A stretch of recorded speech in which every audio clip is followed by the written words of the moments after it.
ล้วยหอมกล้วยหอมทองพี่น้องเนาะนี่ห่อใส่กระสอบหลังจากมันเอากระสอบออก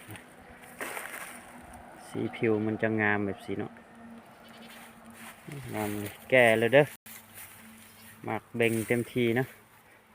ผู้ใดสนใจขายราคาถูกเนาะเป็นกล้วยอินทรีย์ปลอดสารบ่ได้ใส่ปุ๋ยเคมีเป็นกล้วยที่ปลูกใส่พุ้นคอกพี่น้อง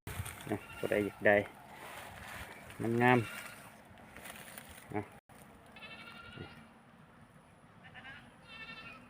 หลายสายพันธุ์หลายชนิดอันนี้เป็นกล้วยหอมทองต้นเตี้ยเนาะหลากหลายชนิดต้นกล้วยงาม